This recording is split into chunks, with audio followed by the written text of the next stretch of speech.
5-day mindfulness challenge that is from chaos to clarity. And so today we're going to focus on breath work and also gentle movement. Hi, everybody. Oh, Victoria said, I am excited. Yay. If you're just coming in, let me know how your day was. Say hey and what your intention is for today, this evening. So I'm so glad that I had this challenge for you all because I also want to ask, and I'll probably do a poll on the YouTube channel as well. But I also wanted to ask, what is your biggest challenge when it comes to being mindful? Let's ask that question better. Why do you meditate? Why do you want to have a mindfulness practice? Like, what is that straw that breaks the camel's back for you? So that's what we're gonna open with today, or tonight. If you're just coming in the chat, let me know this. First of all, hey, if you're just coming in, let me know this down in the chat. What was the straw that broke the camel's back? Why do you want to meditate? Why are you interested in meditating?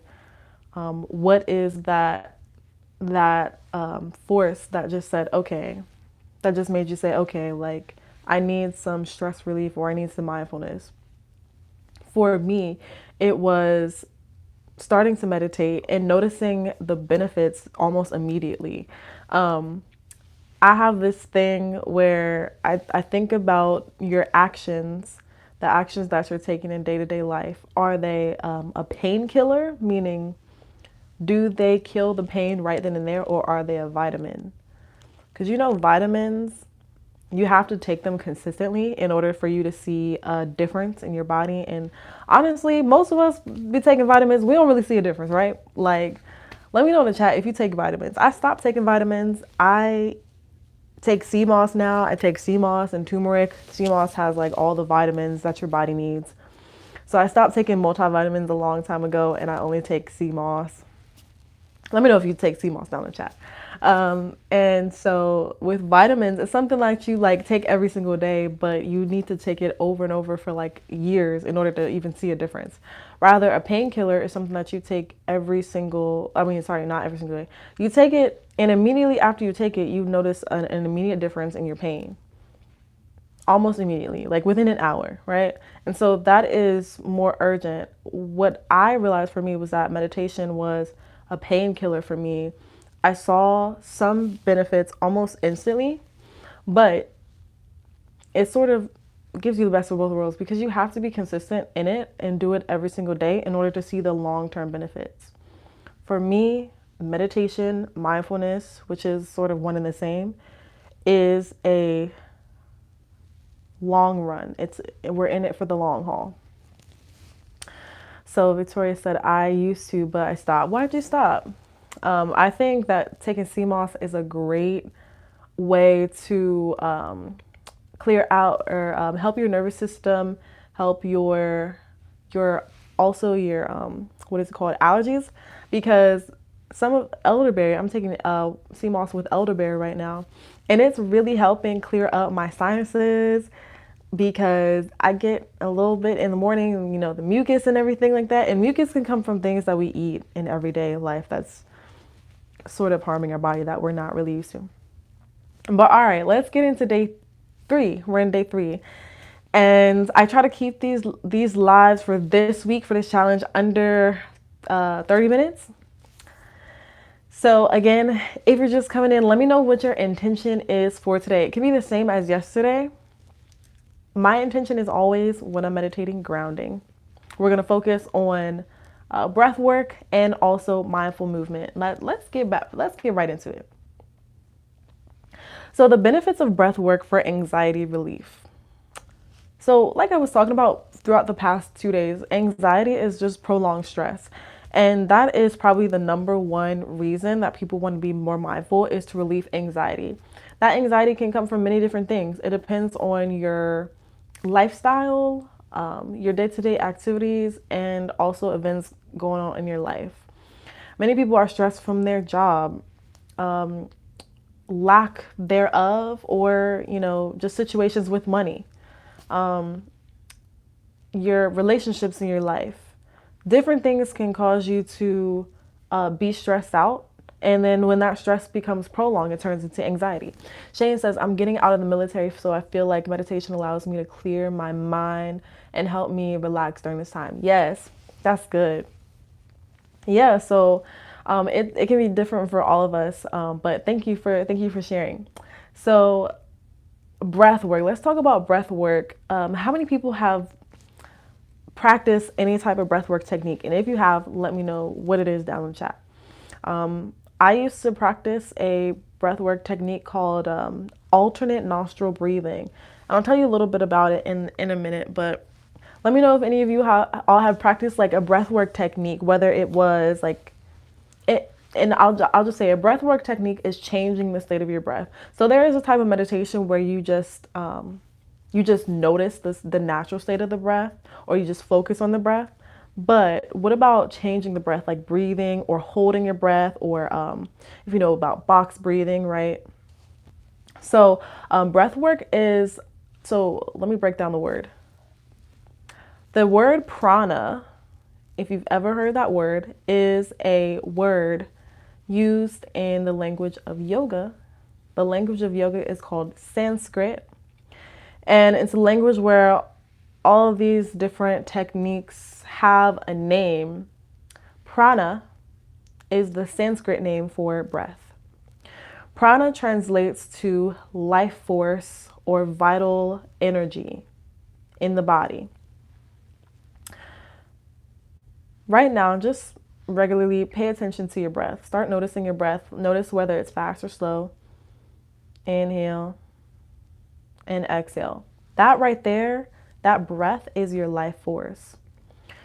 Prana can also correlate to your spirit. So vital life force can also correlate to or mean your spirit or your energy.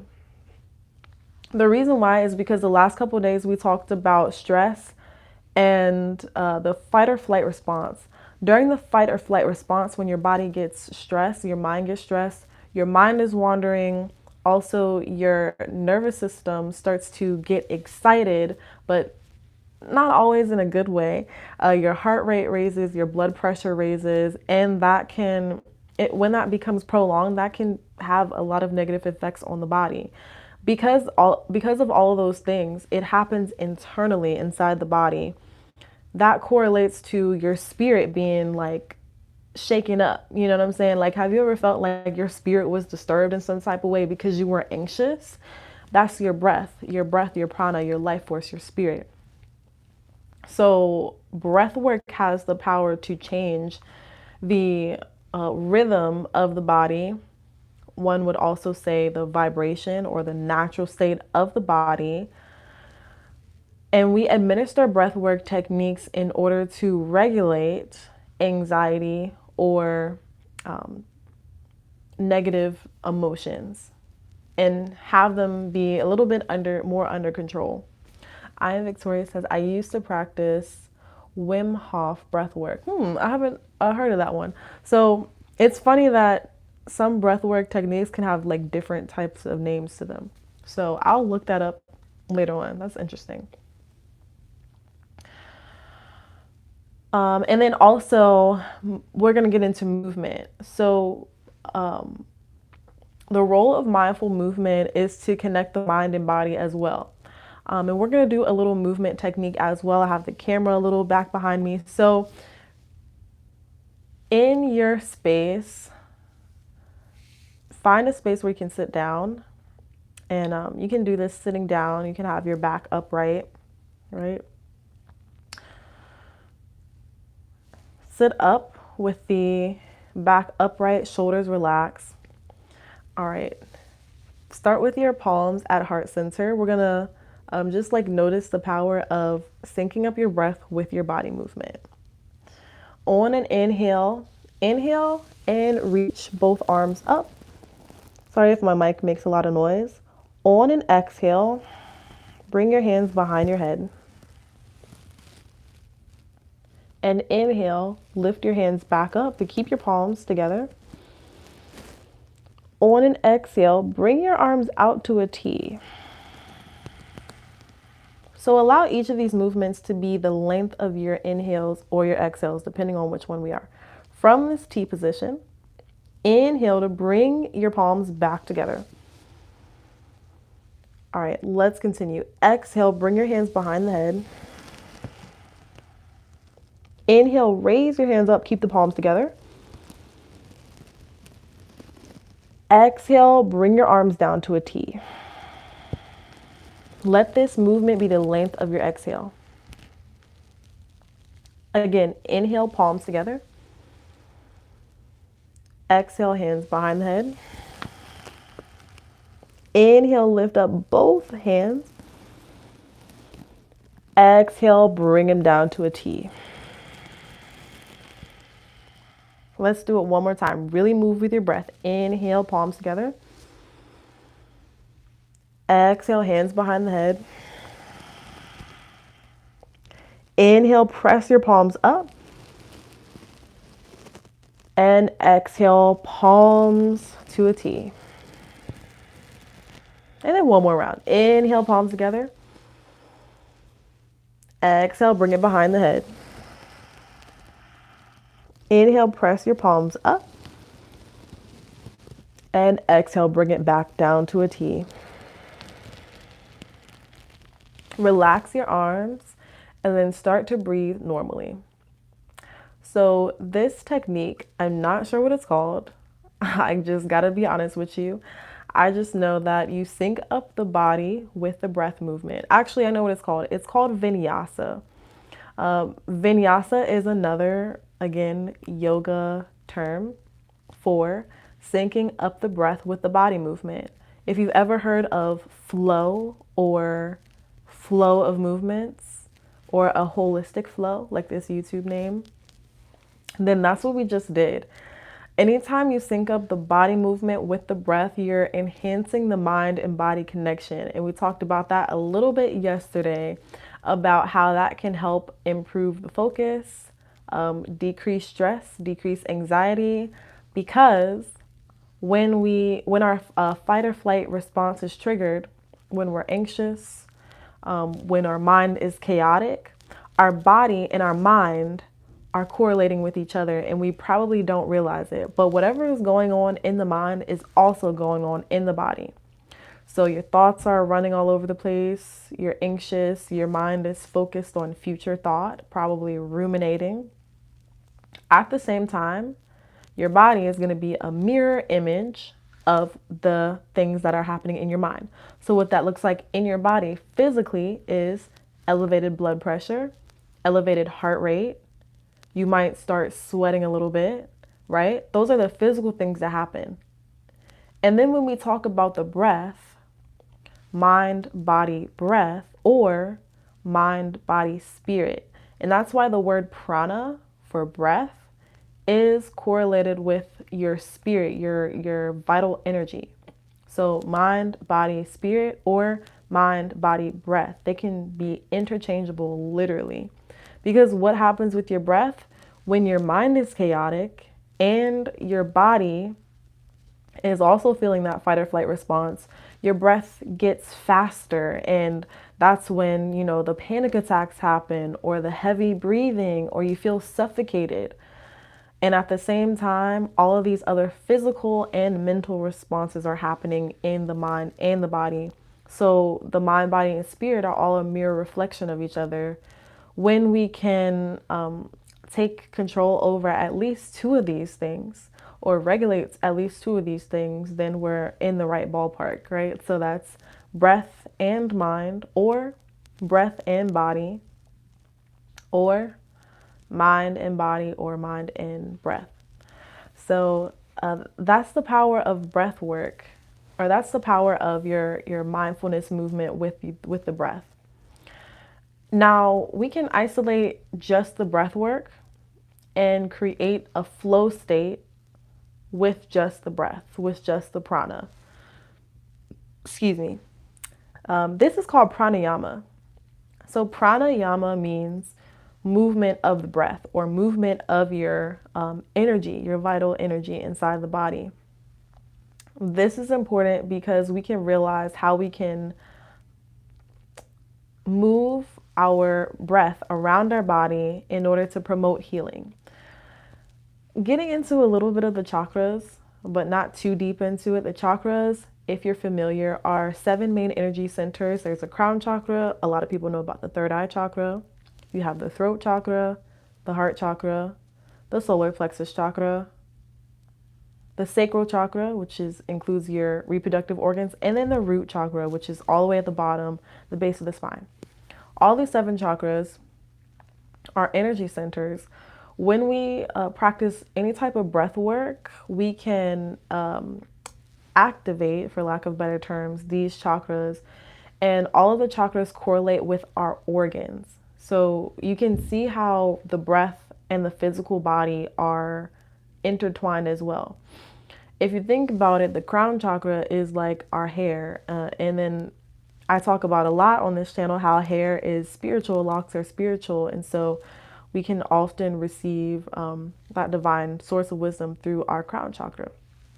Third eye chakra is your pineal gland, or your center of wisdom. Throat chakra deals with your freedom of speech, basically. Heart chakra, but all of these correlate to organs. So like hair, brain, or pineal gland, throat gland, your throat, whatever. And then your heart actively like pumps blood and moves energy, moves your blood and oxygen throughout the body. So that's important. Your the sacral chakra deals with your gut. And how many of us know that your gut is like your second brain? Right? And so like when a scientist looks at these things, they just pay attention to the physical body and the organs of the body, but it actually, all of these organs are moving things around. So that is why they're energy centers. The sacral chakra, which is your reproductive organs, sometimes, especially for women, there can be a lot of energy or trauma stored up here in the sacral chakra. And so moving our breath around, or pranayama, can help unblock that. And then the root chakra at the base of the spine. So just quick, I might do like, honestly, I might do like a course on the chakras if y'all really want that. If you want a course on the chakras, comment in the comment section if you want to know more about the chakras. So boom, getting into our breath work, let's sit up first, sit up straight. And now that we've done a little crash course on breath work and the chakras and the vital energy in the body, left palm, great. Victoria said I do, great. I'll have one coming for y'all. So sitting up straight, have the left palm facing upward, resting on your lap. We're gonna use the thumb and the ring finger, only those fingers. All other fingers you can put away. So the pointer, middle finger, fold that over.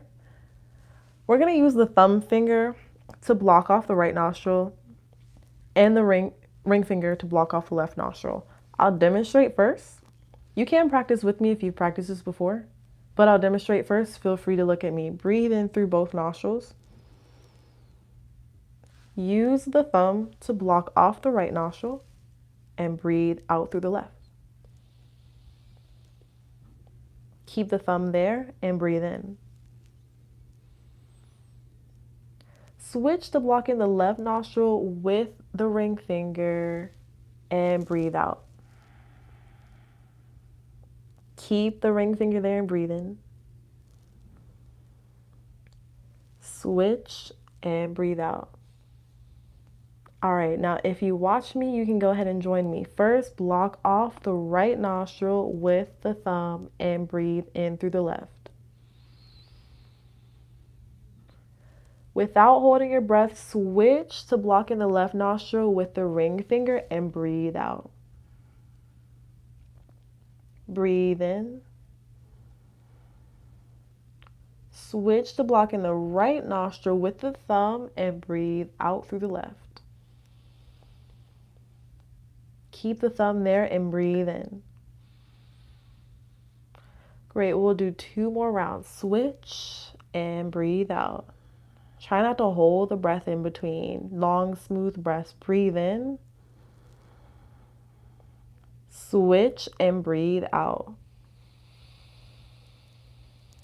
Great. We have one more round. Breathe in through the left. Switch and breathe out through the right. Breathe in through the right. Switch and breathe out through the left. Release both nostrils and breathe normally. All right, so that was called Nadi Shodhana Pranayama. I know that's a lot of Sanskrit words. That just means your nadis are lines of energy throughout your body. Nadi Shodhana. Oh, alternate. Shodhana means alternate. And then I already told you that pranayama means administering the breath or moving the breath around. So I talked about the energy centers or the chakras, which really correlates with the physical body because our mind, body, and spirit, or mind, body, and breath correlate with one. Whatever is happening in one of those, it's probably happening in the other two of those. So to explain this in layman's terms, when you did that exercise, there was probably one nostril that was more open than the other, right? So that means that whatever nostril was more open, the opposite side of your brain is more active. So, okay, so my right side of my nostril is more open. That means the left side of my brain is more active. And what that means is the left side of your brain is more active when you're actively doing things throughout the day. You may be working out, I may be filming a video, you may be cleaning, right? If you're actively doing things and processing the information that you're doing. However, my left side of my nostril is more open and my right side of my brain is working harder when I am cooling down. So that may be right after you wake up in the morning, your left nostril may be a little bit more open. Usually when I wake up in the morning, my right nostril is so clogged because the right side of the brain is processing your dreams. It's resting. It is rejuvenating your body, right? So throughout your day, these nostrils switch. One will always be more open than the other because it switches based upon the activities that you're doing. Since we're actively doing breath work, or depending on what you were doing right before this, your right nostril might be more open. I know it's a little bit confusing, but just if you want to do more research on it, go ahead and do more research on it. Throughout the day, both of your nostrils will switch, and depending on which nostril is more open, some people use the nostril that's more open to capitalize on their activities. So if one nostril is open and that means that your mind is cooled down, usually for me, it is the left nostril is more open when I'm calm. Then you might want to do things that help calm you down even more, like meditating. But if the right nostril is more open than the left, then that means your mind or your body is ready to be active and ready to learn new things. So you might go and work out or be creative, draw, paint, whatever your artistic ability is. So I hope that helps a little bit. That breath work is one of my favorite techniques to do. It is called Nadi Shodhana Pranayama, or alternate nostril pranayama, alternate nostril breathing, because it helps get the mind into the flow state. And how many of us know we want to be, in the flow state? That's why we're called Holistic Flow on this channel. That helps the left and right sides of the brain, which also can be like the feminine and masculine side, the sun and moon, right? Everything has opposition. And it helps balance those sides of the brain, also those sides of the body. So it helps you be in balance so that you can move throughout your day with more efficiency in everything that you do, with more balance. Great. So, opening it up for questions. By the way, if you've been here through all 3 days, what have you learned in the challenge thus far? What have you learned in the challenge, and maybe what have you implemented thus far? If you don't want to answer those questions, that's cool. Answer this question. What do you hope to see in the next 2 days? Because we only got 2 more days left. So, again, question one, what have you learned in the challenge so far if you've been here all 3 days? If you've just been here today, then that's perfectly fine. Let me know what Rebecca Town says. Today is my birthday today. Hey, happy birthday. Happy birthday. Let's see, what season are we in? Capricorn, Aquarius, Pisces, Aries, Taurus, Gemini. Gemini? No, Cancer. It's Cancer. 60 years old today. Hey, that's what's up. Happy birthday. Yes, that is great to hear. So, for those who don't know, my birthday is in about 2 months, in August. So, Victoria says, what's the difference in between breathing with the mouth closed versus the mouth open? When I tried diving into meditation, the teachers will say exhale through the mouth. It depends on what the purpose of the breathing technique is. For the technique that we just did, for the technique that we just did, I like to keep my mouth closed and breathe in and out through the nose. Here's the answer to that question. Breathing out through the mouth releases energy or releases heat. So you'll notice that when when it's really hot outside, a dog will breathe out through its mouth a lot more, and it will start to drool, because that's the dog's way of cooling itself off. If a dog is rather like comfortable, then they'll have their mouth closed, and they'll be okay with breathing through their nose. So breathing out through your mouth releases heat out of the body so you can help cool down. So it helps activate your cooling or your parasympathetic nervous system. It's a scientific term. Breathing in and out through your nose helps heat up the body or activate the nervous system. So in yoga, throughout the first 30 minutes, when we're trying to build up the heat and like start to sweat, I will instruct people to breathe in and out the nose. And toward the end, when we like start doing all the stretching and stuff to cool down, then that's where I will instruct breathing out the mouth. So I hope that answers your question. All right, so Betty says, I learned that meditation doesn't require your brain to stay focused on one thing throughout. Yes, great. I'm glad you took that away. Yes, that's a common misconception, that people think that you have to stay focused the whole time that you're meditating.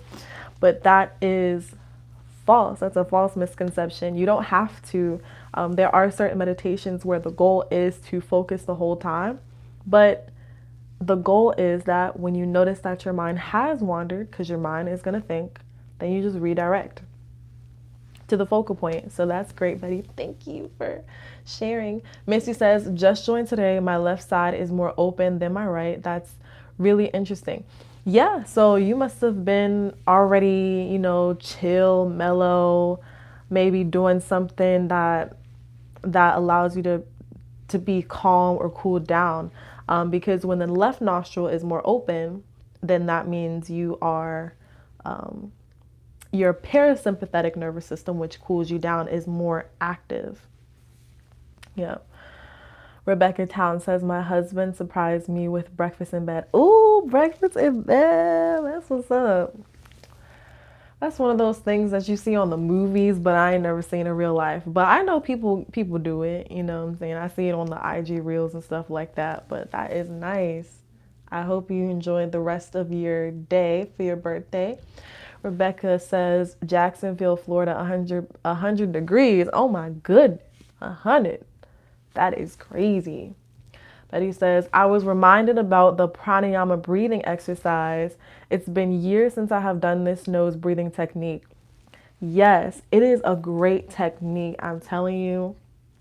I used to practice it every single day, but I got away from practicing it. It wasn't for any specific reason. It was just I transitioned into practicing another meditation that more so keeps me grounded.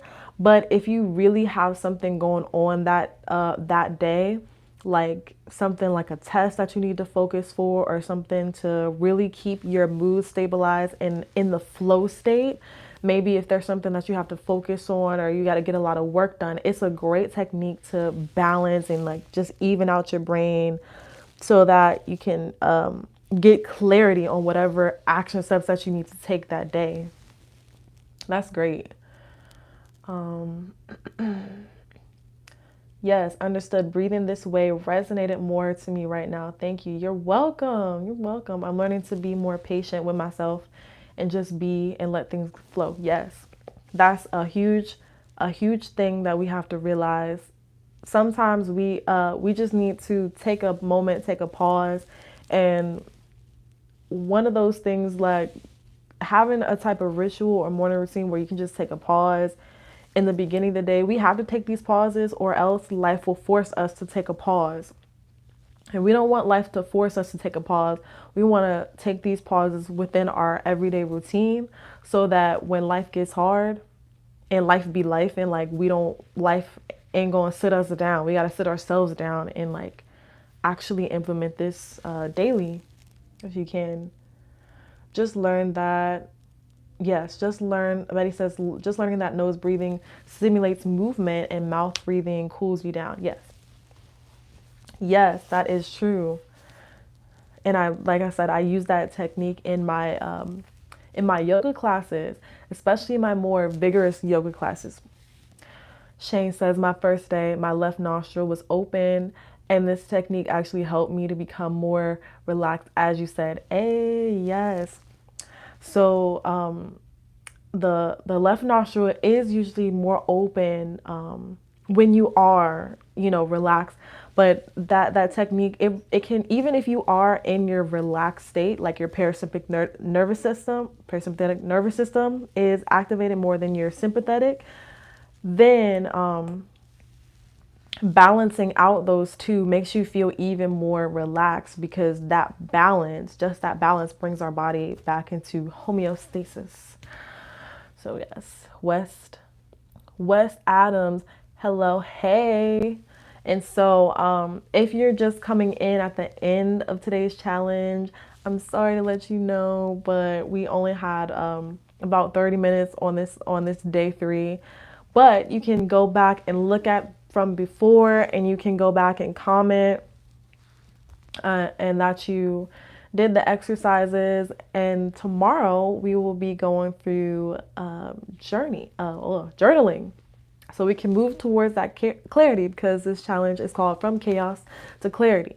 So we talk about the chaos part, but now we want to talk about gaining clarity in life. And so look out for a poll later on, because I want to know what you all are struggling with in your life, or not in your life, but just in general, that you want to, why do you want to learn more about meditation? Is it more for the spiritual aspect, or is it more for the mental aspect, or all three? So I want to know. I'll be doing that poll like literally as soon as we hop off today. And on Friday is the end of the challenge. I'll have a big announcement for you all, so I'm excited about that. Thank you all for joining today. This is day 3 of the 5-day challenge From Chaos to Clarity, and this is the first of many challenges that I'll be doing here on this channel.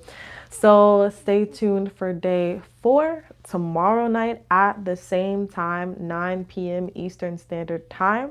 Day 1 and day 2 are both on replay on the channel, so you can go back and look at that.